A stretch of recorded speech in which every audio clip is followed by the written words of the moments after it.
Assalamualaikum warahmatullahi wabarakatuh. Perkenalkan, kami dari kelompok 2 arteri koronaria.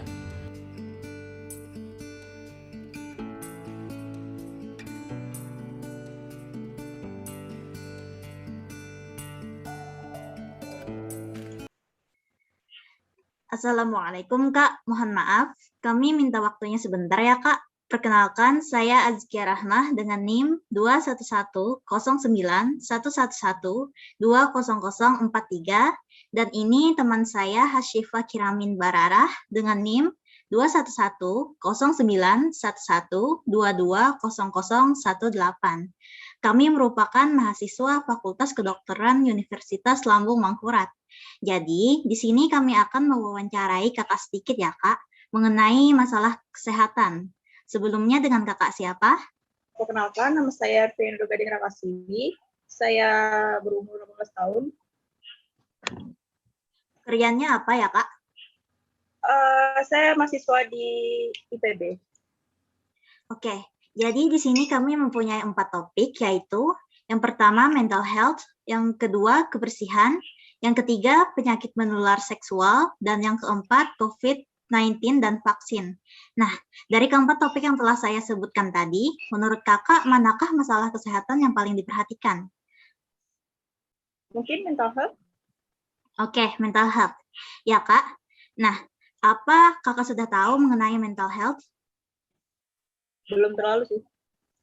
Baik, saya akan menjelaskan sedikit mengenai definisinya ya. Jadi, mental health itu berarti keadaan sejahtera di mana individu menyadari potensi yang dimilikinya, mampu menanggulangi tekanan hidup normal, bekerja secara produktif, serta mampu memberikan kontribusi bagi lingkungannya. Untuk wawancara selanjutnya akan dilanjutkan oleh teman saya ya, Kak. Silahkan Kira. Baik, terima kasih Askia. Berikutnya, perkenalkan saya untuk memperkenalkan diri kembali. Nama saya Hasyifa Kiramin Bararah. Saya akan menjelaskan mengenai gejala kesehatan mental. Sebelumnya, apakah Kakak pernah membaca atau mengetahui mengenai gejala dari kesehatan mental ini, Kak? Belum pernah. Baik, saya akan mencoba menjelaskan.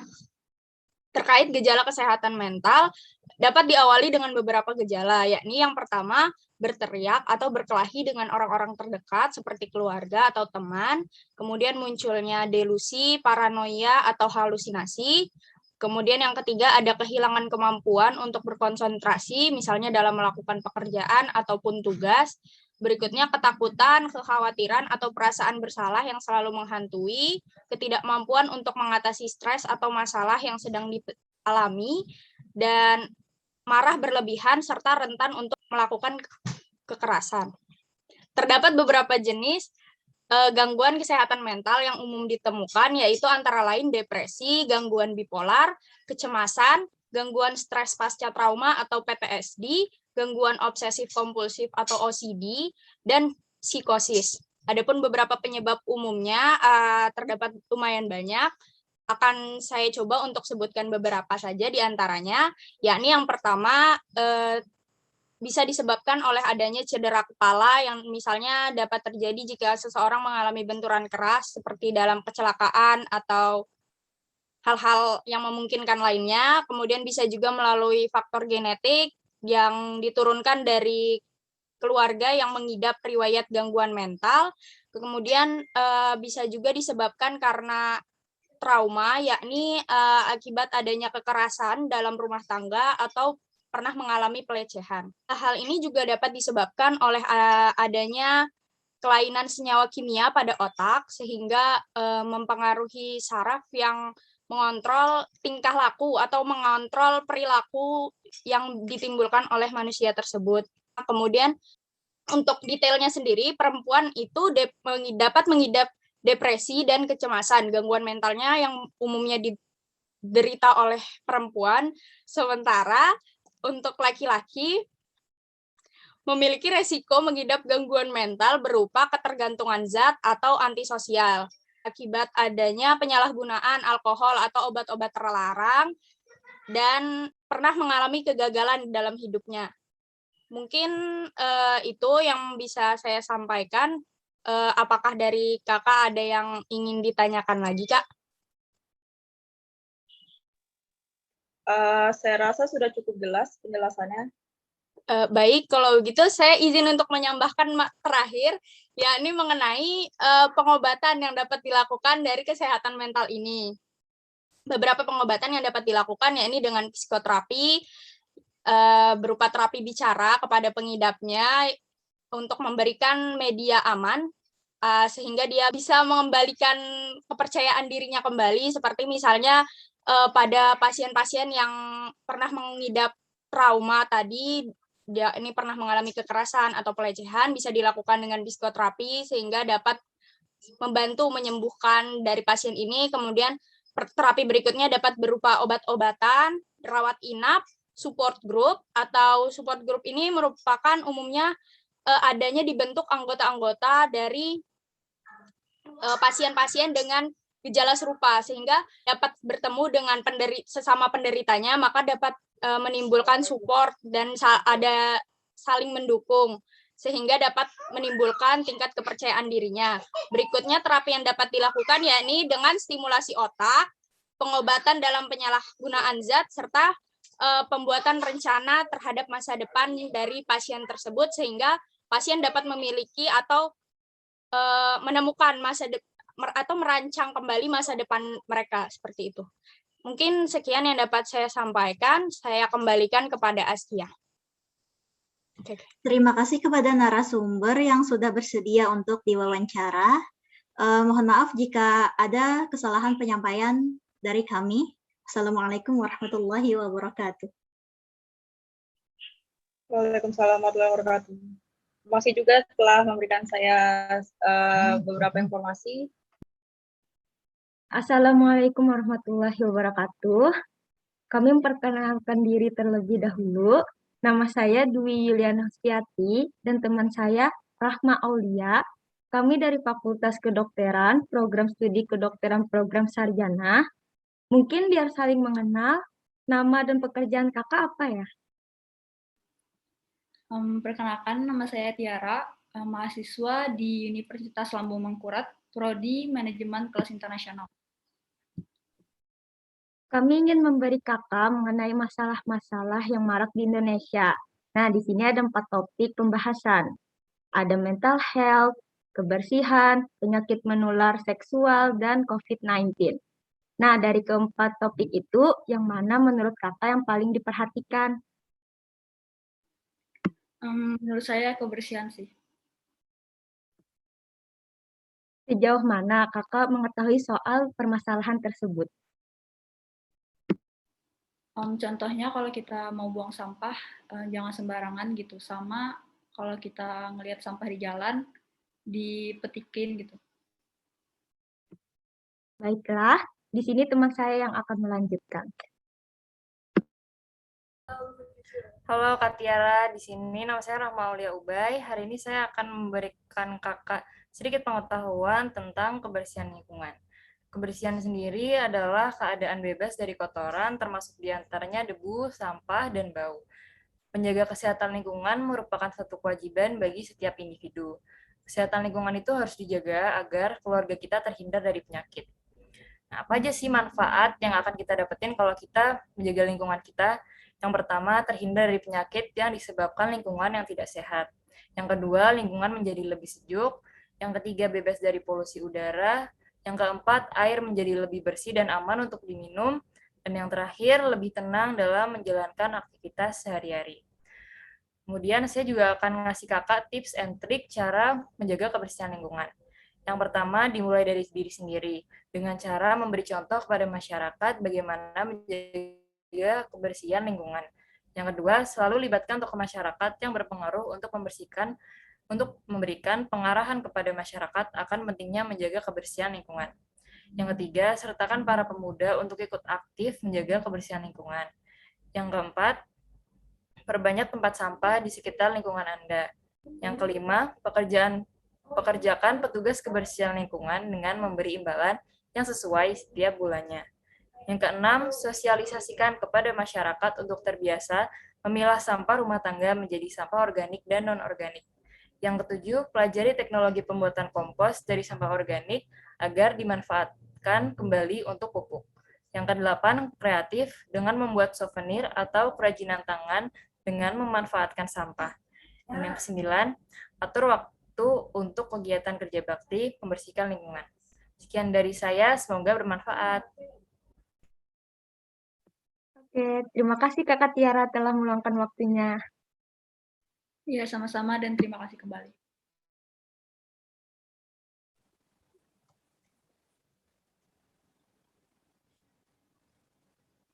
Halo semuanya, perkenalkan saya Basnat Laura Hadiat, NIM 2110911220046. Dan saya Tafania Zahra Amadia dengan NIM 2110911220056.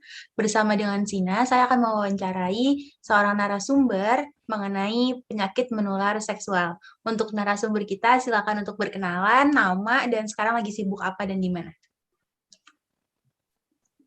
Oke, baik. Halo semua, perkenalkan nama saya Ahmad Kima Pernegara Windy, biasa dipanggil Yuma, dari Universitas Indonesia, Fakultas Teknik, jurusan Teknik Metalurgi dan Material.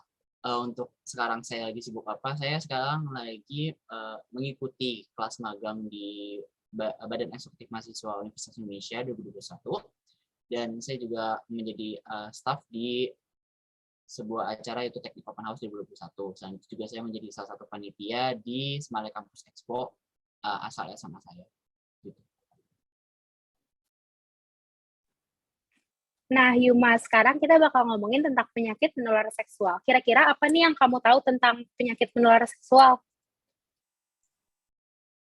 Oke, kalau menurut saya itu penyakit menular seksual itu penyakit yang penularannya itu lewat dari hubungan seksual. Itu pada umumnya yang biasanya itu nggak kayak apa ya, seksual yang tidak sehat gitu, contohnya tanpa memakai alat kontrasepsi dan lain-lainnya. Juga penyakit menular seksual itu bukan hanya dari hubungan seksual aja, tapi mungkin dari transfusi darah, terus juga dari suntikan bekas, terus mungkin juga dari plasenta dari ibu ke anak gitu, dan mungkin masih banyak lagi, tapi itu yang saya tahu sih.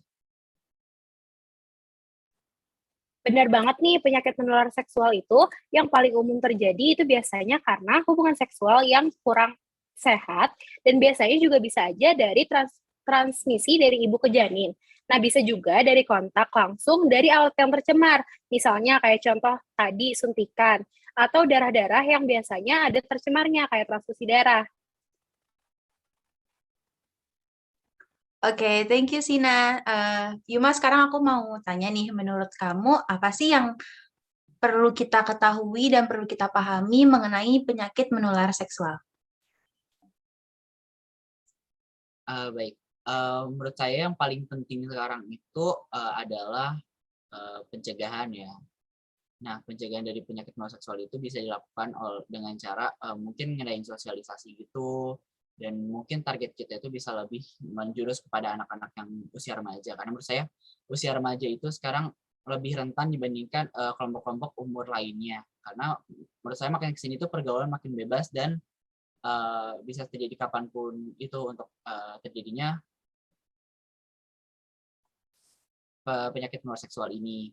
Dan yang pasti kalau misalnya kita udah ngadain sosialisasi, kan Kak, kalau misalnya juga ada yang udah terjangkit gitu ya, nauzubillah min dzalik, tapi kalau misalnya itu bisa kita kasih untuk pengobatannya biar lebih baik lagi, dan bisa menurut saya nggak bakal hilang ya, karena kan pada saat ini PMS itu jarang banget obatnya, masih belum semuanya ditemuin mungkin. Dan ya udah, yang penting sekarang itu adalah untuk kita ngadain sosialisasi, ningkatin awareness para remaja khususnya, dan mungkin bisa ke yang lainnya juga, orang tua biar juga ngasih ilmunya ke anak itu yang baik gimana, biar preventif aja sih dari PMS ini.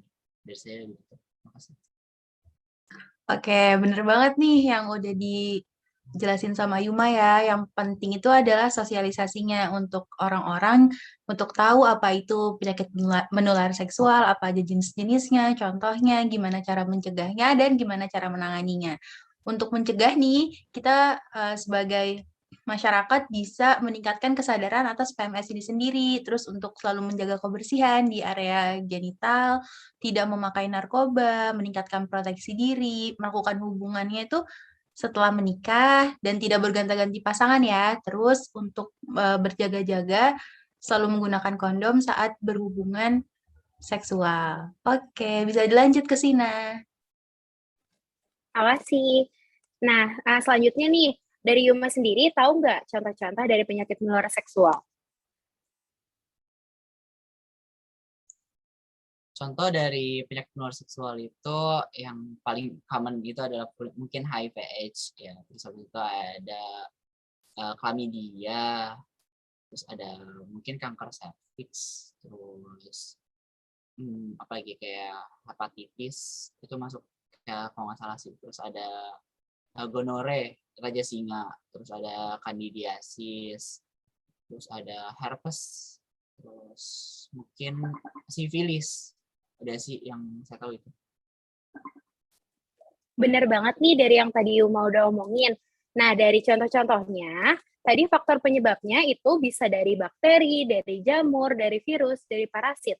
Nah, seperti yang tadi udah sempat diomongin, ada gonorea, ada sifilis, itu biasanya dari bakteri. Sedangkan dari jamur itu ada candida, dan virus biasanya ada virus herpes, ada virus HIV, terus parasitnya bisa berupa kutu. Bisa dilanjut ke Dea. Oke, Yuma, aku mau tanya nih, menurut kamu tahu nggak sih gejala-gejala apa aja yang bakal didapati seseorang kalau dia terjangkit penyakit menular seksual? Terus gimana cara tes-tesnya? Oke, dari yang saya tahu itu mungkin kayak yang pertama itu pasti organ vitalnya tuh ngerasa ada ruam, benjolan gitu, kayak mungkin juga bisa gatal-gatal dan mungkin terasa terbakar, terus adanya kayak keluar cairan gitu. Kalau misalnya di gonorrhea atau sifilis itu kan kayak ada keluar cairan gitu yang saya tahu. Terus bisa juga dari munculnya ruam-ruam itu ataupun terasa panas juga bisa jadi kayak demam, gigil gitu. Terus juga bisa pembengkakan di beberapa kelenjar getah bening ya, kayak di sini gitu, terus atau di selangkangan kaki gitu. Terus kayak yang paling common sih emang kulitnya ruam itu merah-merah sih, yang saya tahu mungkin itu. Wah, keren banget nih narasumber kita. Bener banget tadi yang udah dijelasin sama Yuma semuanya. Ada muncul ruam di tangan, kaki, atau badan, terus kadang merasa demam, ada rasa terbakar di organ genital, terus jadi ada keluar cairan dari organ genital juga, dari penis dan nanah, dan ada keputihan di vagina. Terus cara tesnya nih, cara ceknya kita sebenarnya kena PMS atau enggak, itu bisa dilakukan dengan beberapa cara. Ada tes urin, pap smear, tes HPV, tes darah, sama swab test. Nah, itu digantungkan sama tergantung kira-kira apa ya penyakit yang kita dapat gitu.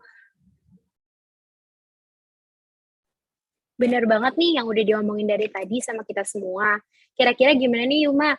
Penting nggak sih kita tuh harus menjaga atau meningkatkan kesadaran kita mengenai penyakit menular seksual? Oke, apa yang udah saya omongin tadi itu menurut saya penting banget ya, karena dengan kita ningkatin awareness, otomatis kita juga bisa menekan angka penularan PMS itu di Indonesia ini. Jadi kayak semakin kita ningkatin awareness, semakin turun juga tingkat apa ya, bisa dibilang tuh tingkat penularannya gitu di Indonesia. Oke Yuma, thank you banget nih udah sharing-sharing sama saya, sama Sina hari ini. Makasih banget, sangat-sangat insightful pembicaraan kita malam ini, dan pengetahuannya top banget deh soal penyakit menular seksual. Oke Sina. Keren banget. Makasih, kita saling membantu juga. Oke, dadah. Assalamualaikum warahmatullahi wabarakatuh. Sebelumnya terima kasih Mas karena telah meluangkan waktu Mas agar bisa kami wawancarai. Sebelumnya izinkan kami memperkenalkan diri. Perkenalkan, nama saya Muhammad Juliana Putra. Saya adalah mahasiswa dari Fakultas Kedokteran, Program Studi Kedokteran Program Sarjana Universitas Lambung Mangkurat. Bisa dilanjutkan kepada teman saya. Kenalkan, saya Muhammad Syauqi Al-Badri. Saya mahasiswa program studi kedokteran program sarjana dari Universitas Lambung Mangkurat. Nah, mungkin bisa lanjutin sama Mas untuk memperkenalkan diri Mas. Oke, Assalamualaikum warahmatullahi wabarakatuh. Perkenalkan, nama saya Ahmad Sugianor. Status saya sebagai mahasiswa dan juga kebetulan saya juga berkuliah di Universitas Lambung Mangkurat, lebih tepatnya Fakultas Matematika dan Ilmu Pengetahuan Alam. Ya, mungkin sekian dari saya. Oh ya, terima kasih Mas. Jadi maksud kita mau wawancarin Mas nih, temanya topiknya ini adalah tentang maraknya masalah kesehatan yang marak di Indonesia nih Mas. Jadi ini kami mau nyebutin nih ada 4 masalah kesehatan. Yang pertama itu adalah mental health, terus kebersihan, penyakit menular seksual, dan juga COVID-19 dan vaksin. Nah, saya mau nanya nih Mas, menurut Mas nih apa sih yang masalah kesehatan paling marak di Indonesia untuk saat ini Mas? Menurut saya masalah yang terjadi di Indonesia saat ini yang lebih marak yaitu COVID-19 dan vaksin. Oh, baik. Nah, COVID-19 dan vaksin ya, Mas. Terus saya mau nanya lagi nih, Mas. Menurut Mas nih, apa sih yang Mas tahu tentang COVID-19 dan juga vaksin? Yang Mas tahu aja gitu.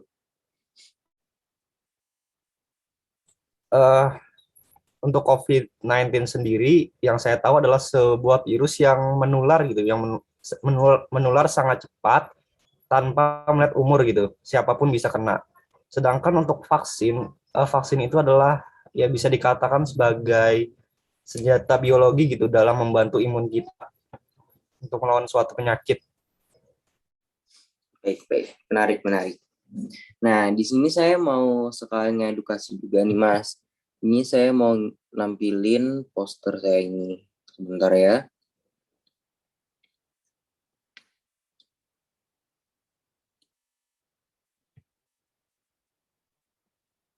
Nah, jadi yang mau saya edukasi ini adalah tentang ayo cegah COVID-19 dengan 5M dan perilaku hidup bersih dan sehat atau PHBS. Jadi nih, apa sih COVID-19 itu ya Mas? Jadi secara garis besar nih, COVID-19 itu adalah penyakit menular yang disebabkan oleh virus corona. Nah, virus corona ini dia telah menyebar nih secara luas di dunia. Maka dari itu, Organisasi Kesehatan Dunia atau WHO itu udah netapin bahwa COVID-19 ini adalah pandemi karena dia telah hampir menginfeksi ke seluruh dunia. Nah, terus apa sih yang diserang dari COVID-19 ini? Nah, yang diserang COVID-19 ini adalah organ pernafasannya, Mas. Jadinya contohnya paru-parunya yang diserangnya. Terus apa sih gejala yang ditimbulkan dari COVID-19 ini? Nah, jadi gejala yang ditimbulkannya ini ada beberapa nih, Mas. Dari yang ringan sampai yang terbilang cukup berat. Jadi, yang pertama itu adalah batuk dan pilek. Terus letih dan lesu, demam, gangguan pernafasan, sakit tenggorokan, terus kehilangan indera penciuman dan perasa. Atau mungkin yang sering Mas denger ini anosmia gitu ya. Terus ada nih, 80% orang dapat menularkan dan timbul gejala. Jadi timbul gejalanya itu adalah 2 hari sebelum timbul gejala sampai 14 hari sesudah timbul gejala. Nah, itu orang-orang bisa tuh ngenularin ke orang lain. Nah, terus gimana sih cara ngenularinnya gitu? Jadi di sini ada yang pertama itu percikan droplet lewat batuk atau bersin. Nah, maka dari itu kalau kita nih mau keluar rumah gitu kan, pasti disuruh pakai masker. Ya ini biar menghindari dari percikan droplet lewat batuk atau bersin orang lain. Ataupun misalnya kita mau keluar tapi kita sedang ada batuk atau bersin-bersin gitu ya, kita wajib untuk sekarang ini untuk memakai masker. Terus selanjutnya ada menyentuh mata, hidung, mulut dengan tangan yang tidak dicuci. Jadi misal nih lagi di luar Masnya, terus langsung aja nih megang mata, ngucek mata, atau megang hidung, megang muka juga, itu bisa jadi salah satu cara penularan COVID-19 Mas. Nah, terus selanjutnya adalah kontak langsung. Jadi misalnya nih Mas ketemu teman Mas nih atau ketemu keluarga gitu, yang ternyata keluarga atau teman Mas itu terindikasi nih terkena COVID-19. Nah, itu menjadi kemungkinan besar Mas juga bisa tertular karena hal itu. Terus selanjutnya adalah menyentuh permukaan benda yang terkena percikan. Nah, jadi yang kan tadi ada nih percikan droplet, laut batuk, dan bersin. Nah, misalnya percikannya itu mengenai benda-benda di sekitar kita, terus bendanya tersebut kita pegang nih. Nah, kita pegang, terus kita misalnya nyentuh mata, hidung, mulut. Nah, itu menjadi salah satu dari cara penularan COVID-19. Nah, terus gimana sih cara pencegahannya gitu? Jadinya ada yang namanya itu 5M plus PHBS. Yang pertama itu adalah mencuci tangan dengan air dan sabun. Terus memakai masker. Nah, ini wajib nih untuk sekarang memakai masker. Yang cuci tangan juga wajib.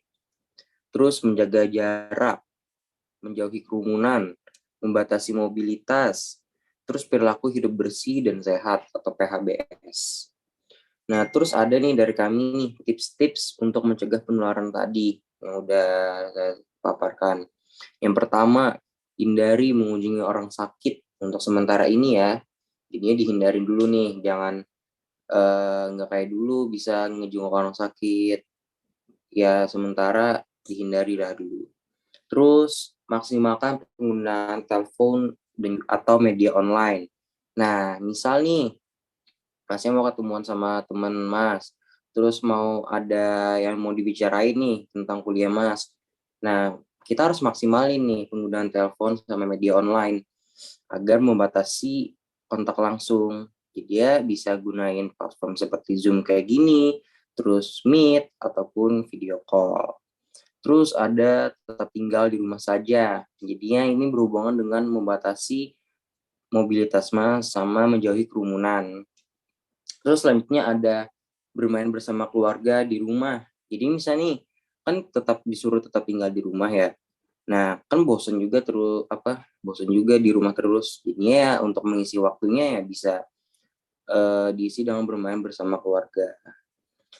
Jadi itu Mas yang bisa saya sampaikan tentang COVID-19. Bisa dilanjutin sama teman saya yang akan ngebahas tentang vaksin.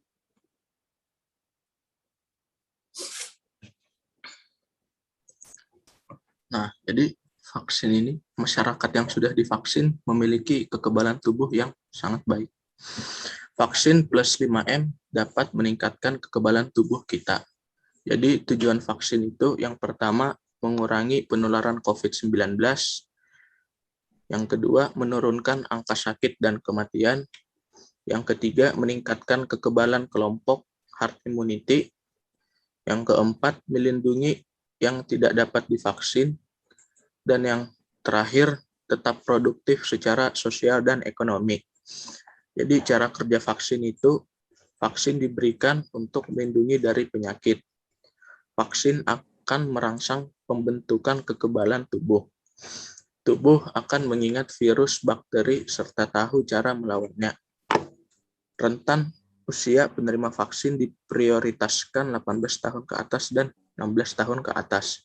Selain vaksin, kita juga dapat menjaga kondisi fisik diri kita dengan berolahraga di rumah, melakukan hobi, menerapkan gaya hidup sehat, membuka jendela agar udara segar dapat masuk, berjemur selama 15 menit, berkomunikasi via telepon, media sosial, dan meningkatkan ibadah. Sekian dari saya tentang vaksin.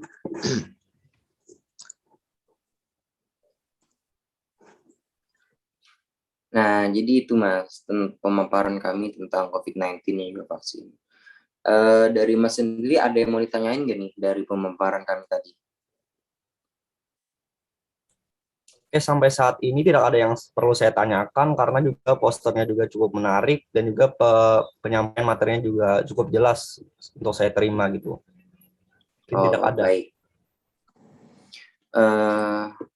Mungkin itu saja ya dari kami, bisa kita cukupkan sampai di sini. Sebelumnya lagi kami mengucapkan terima kasih kepada Mas karena telah mau juga meluangkan waktu Mas untuk dapat kami wawancarai sebentar mengenai maraknya masalah kesehatan yang ada di Indonesia. Jadi kami undur diri, kami ucapkan Assalamualaikum warahmatullahi wabarakatuh.